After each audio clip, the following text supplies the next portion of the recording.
Merci d'abord pour votre invitation. Le pays va très mal.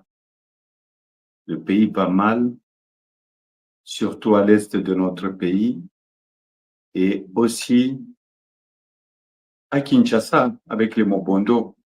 Dans le Congo, le pays va mal avec les inondations, avec les ADF, beaucoup de morts, il n'y a plus de sécurité. Et l'insécurité aussi dans de grandes villes, il y a de morts. L'État n'existe plus, la population est abandonnée.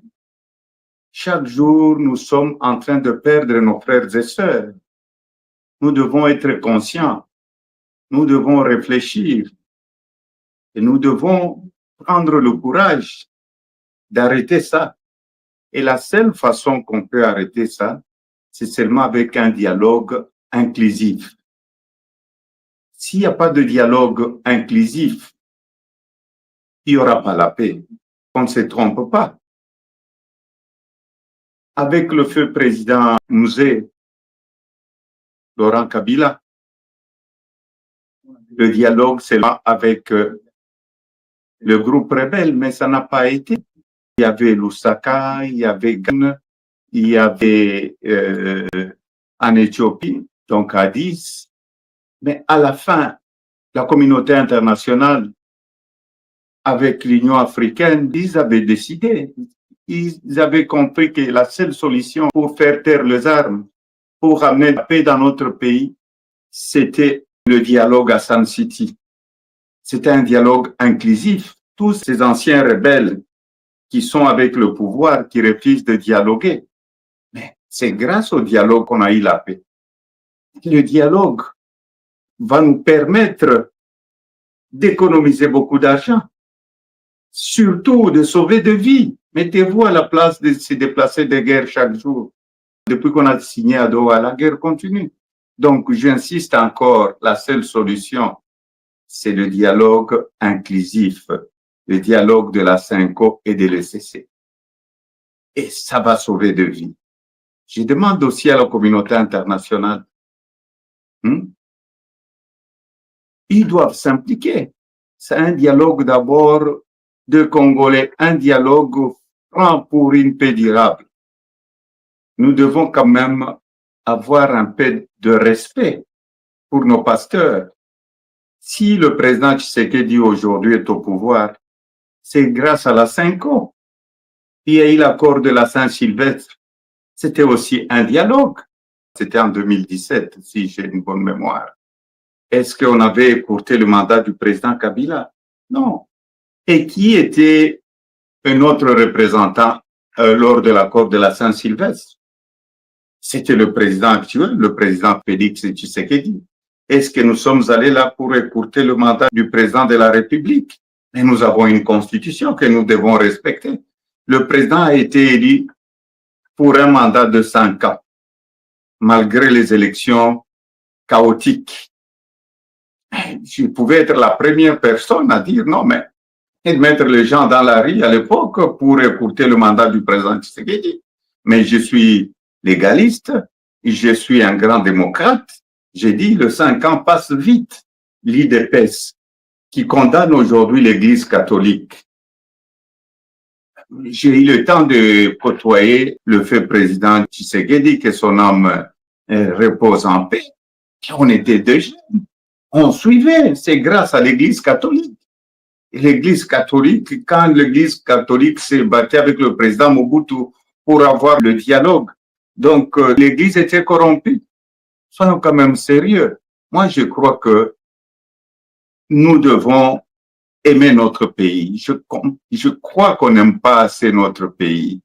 Les gens qui vous disent aujourd'hui, non, l'ECC ou la CENCO, c'est pour écouter le mandat, c'est un faux débat. Comment est-ce qu'on peut écouter le mandat d'un président de la République? Même si on écoutait le mandat du président de la République, il y a une constitution. C'est le président du Sénat. Donc, cette histoire de dire il y a un complot, non. Il y a des gens qui croient que si nous demandons le dialogue, c'est pour le partage du pouvoir. C'est pas pour le partage du pouvoir. C'est pour l'amour de notre pays, que la paix règne, que nos frères et sœurs puissent vivre en paix. C'est pourquoi nous demandons un dialogue inclusif, et ces dialogues-là vont arrêter la guerre. Nous devons avoir un franc-parler pour une paix durable parce que nous avons besoin de notre pays. Et il ne faudrait pas non plus qu'on puisse continuer à raconter les mensonges, des injures. On suit tout ça. On dirait que nos amis ont perdu la tête. Je crois que peut-être ils ont une usine où on fabrique le mensonge ou une usine des injures. Ils pouvaient quand même peut-être produire ces mensonges-là pour ramener la paix dans notre pays ou pour nourrir le peuple congolais avec le mensonge. Moi, je crois que l'heure est grave et que nous devons nous mettre sur une même table. En tant que Congolais, nous devons parler de notre pays. Parce que le problème en interne est le plus grave même qu'à l'est du pays. Et qui convoque le dialogue? C'est le président de la République. Il y a d'autres ministres qui disent, ah, s'il y a le dialogue, je vais perdre le poste. Non, nous ne venons pas au dialogue pour chercher un poste. Nous venons au dialogue pour sauver la République. Parce que vous savez, il y a un temps pour tout. Aujourd'hui, le même gens qui condamnaient les autres, mais ils sont en négociation avec le M23. Nous encourageons le président Trump avec cette initiative pour ramener la paix dans notre pays, mais ce n'est pas suffisant. L'accord de Washington doit être accompagné avec un dialogue inclusif pour aussi rassurer les investisseurs. Vous savez, je n'aime pas entendre ces mots-là, le changement de la Constitution, parce que il y a un temps pour tout. Nous avons une très bonne Constitution. Vous faites votre mandat, 5 ans ou 10 ans après, vous partez. Donc, le président de la République a fait ses 2 mandats, je crois que c'est en 2028. Il doit savoir qu'il y a une vie après la politique. Les gens qui vont changer notre Constitution, ils seront les ennemis du peuple congolais. Ils seront responsables de la balkanisation de notre pays.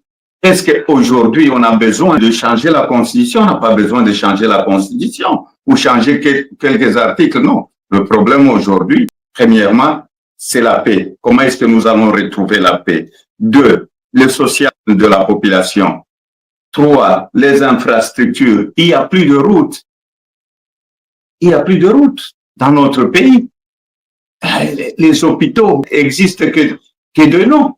Donc, pour moi, toucher à la Constitution, ce sont des gens peut-être qui sont en train d'être hantés par le diable et ils seront responsables. On n'acceptera jamais qu'on touche à la Constitution. La Constitution, elle a été votée à 85%. Et le président Tshisekedi, il termine son mandat, il sera comme le président Kabila. Il a une vie après la politique. Peut-être il sera sollicité. Il peut aller remplacer Guterres. Moi, je crois, c'est un conseil que je donne au président de la République. Nous ne devons pas toucher à la Constitution. Nous avons beaucoup de problèmes dans notre pays. Il ne faudrait pas rajouter encore d'autres problèmes. La première personne qui va porter cette loi pour le changement de la Constitution, il aura un nom propre à lui. Et cet homme, ce n'est même pas un Congolais, c'est un diable.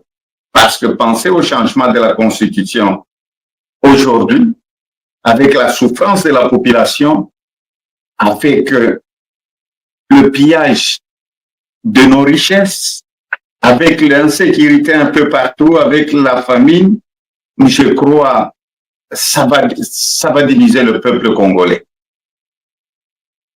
La Constitution est là, c'est une très bonne Constitution. Ce n'est pas la Constitution qui interdit au président de la République de ramener la paix.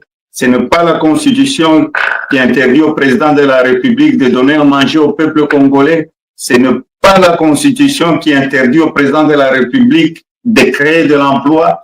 Ce n'est pas la Constitution qui interdit au président de la République de refaire les routes dans la ville de Kinshasa et de relier toute la province. Ce n'est pas la Constitution qui interdit au président de la République de donner de l'électricité et de l'eau potable et de construire des écoles. Donc, pour moi, c'est un faux débat et nous n'accepterons jamais le changement de la Constitution. Nous allons nous opposer et nous sommes opposés à l'époque ensemble avec le président de la République. Il défendait la même Constitution. Je suis très étonné. Le même gens qui donnaient de mauvais conseils à l'ancien président, c'est les mêmes gens qui l'entourent aujourd'hui. On croit que le peuple congolais est naïf. Nous ne sommes pas naïfs. Nous sommes là et nous sommes en train de veiller sur ça. Je crois qu'on nous épargne le malheur. Il y a un temps pour tout. Le président termine son mandat, il y aura un nouveau président. Voilà, c'est ce que nous cherchons. Et nous allons avoir en ce moment-là un pays très fort où nous aurons de politiciens responsables. Cette histoire va nous diviser. Vous savez, d'abord, je suis né catholique. Je ne cache jamais ma foi. C'est depuis mon enfance. J'ai été baptisé chez les catholiques. Et l'Église catholique ne défend pas un individu. L'Église catholique défend tout un peuple, le peuple congolais. L'Église catholique défend le plus démuni. Quand l'Église catholique défendait le Congolais avec le président Tshisekedi, donc l'Église catholique était contre le président Mobutu. Non, il était contre la manière que le président Mobutu gérait le pays. Quand l'Église catholique était avec nous en 2016, est-ce que l'Église catholique était pro le président actuel? Parce que c'était lui notre président du RASOP. Soyons quand même sérieux. Nous devons quand même avoir un peu de respect pour l'Église catholique. Moi, je connais le combat que nous avons mené ensemble. L'Église catholique n'était pas en train de supporter l'opposition. L'Église catholique était en train de supporter le peuple congolais. Il ne voulait pas qu'il puisse y avoir encore du sang dans notre pays. C'est pourquoi il y a eu l'accord de la Saint-Sylvestre. Au contraire, si l'Église catholique n'était pas intervenue, il n'y aurait pas l'alternance dans notre pays. Je crois que nous devons avoir beaucoup de respect pour notre Église. Aujourd'hui, je vous ai dit, il y a des gens qui sont dans le mensonge, les gens qui, je ne sais pas quelle éducation de base ils ont reçue, ils croient que c'est en injuriant les autres qu'on devient fort. Non, je crois que la seule solution, c'est un dialogue franc entre Congolais et je ne refuse pas, je suis catholique et je le resterai. Je suis catholique depuis mon enfance, j'ai étudié dans une école catholique, j'ai été baptisé chez les catholiques. Et les catholiques, ils ne sont pas là pour un individu, que ce soit moi-même ou le président ou n'importe quelle personne. Les catholiques sont là pour défendre la population congolaise. Ce que je voudrais dire, il y a une vie après la politique. Aimons notre pays. Ramenons la paix dans notre pays. Et la seule solution, c'est le dialogue inclusif. Peut-être les gens croient que nous sommes des demandeurs d'emploi. Nous ne sommes pas des demandeurs d'emploi. Ce que nous demandons, c'est pour le respect de notre peuple qui est en train de souffrir. Un peuple qui est abandonné.